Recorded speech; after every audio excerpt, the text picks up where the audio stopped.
माजी आमदार आणि इस्लाम पक्षाचे प्रमुख आसिफ शेख यांनी एक वक्तव्य केलं की औरंगाबाद हे त्यांच्या मनातून निघू नाही शकत, म्हणजेच औरंगजेब त्यांच्या मनातून निघू नाही शकत.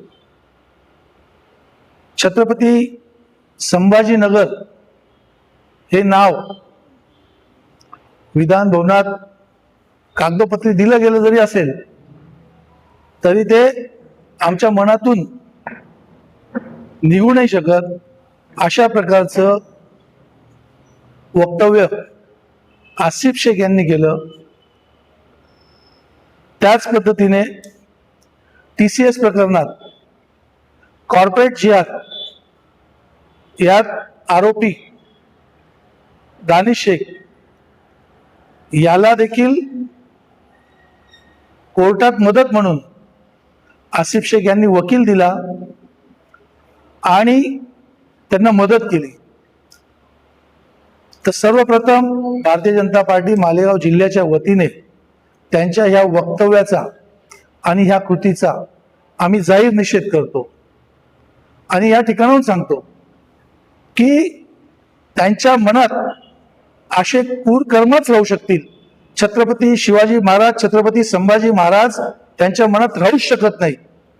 कारण आपण बघितलंय आतापर्यंतच्या जेवढ्याही देशविघातक, देशद्रोही ऍक्टिव्हिटीज झाल्या त्या ऍक्टिव्हिटींना पाठिंबा देण्यासाठी हे आसिफ शेख मुस्लिमांची मतं मिळवण्यासाठी या ऍक्टिव्हिटीच्या पाठीमागे जाऊन उभे राहिलेत, पाठिंबा दिला.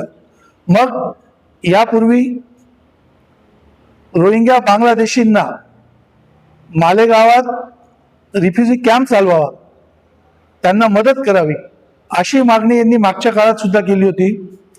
त्यानंतर TCS प्रकरणात केलेली मदत असेल, अशा अनेक ऍक्टिव्हिटीज मध्ये, मग तो औरंगजेबचा उदोद असेल, टिपू सुलतानचा उदोद असेल, अफजल खानचा उदोद असेल, म्हणजे ज्या गोष्टींनी भारताला लाज वाटेल, अख्ख्या हिंदुस्थानाला, ज्या औरंगजेब, ज्या अफजल खानाने हिंदूंची मंदिरं पाडण्याची कामं केली, अशा क्रूर कर्मांचा उदो करण्यात यांना आनंद येतो. मग हे सर्व का करतात तर मुस्लिमांची मतं, मुस्लिमांचा मसिहा होण्याचे एक ढोंग आणि मुस्लिमांची माथे फिरून जातीय तेढ निर्माण करण्याचा कुठेतरी हा डाव त्यांचा आहे. म्हणून वेळोवेळी ते अशा प्रकारच्या ऍक्टिव्हिटीज मध्ये पुढे येत असतात. लव्ह जिहाद असेल, लँड जिहाद असेल, कॉर्पोरेट जिहाद असेल, या सगळ्या जिहादांना पाठिंबा देण्याचं काम आसिफ शेख हे करत असतात. म्हणून आम्ही ह्या पत्रकार परिषदेनंतर येथील पोलीस प्रशासनाला मागणी करणार आहोत की या मागील काळात ज्या काही देशविघातक, देशद्रोही ऍक्टिव्हिटी झालेल्या आहेत त्यामध्ये आसिफ शेख यांचा हात तर नाही ना, अशी सखोल चौकशी करून काल जे काही वक्तव्य त्यांनी केलं त्या वक्तव्याने आम्हा सर्वांच्या, हिंदुस्थानवासियांच्या भावना दुखावल्यात. म्हणून त्यांच्यावर गुन्हा दाखल करून, सखोल चौकशी करून त्यांच्यावर गुन्हा दाखल करावा अशी मागणी आम्ही या ठिकाणी करणार आहोत.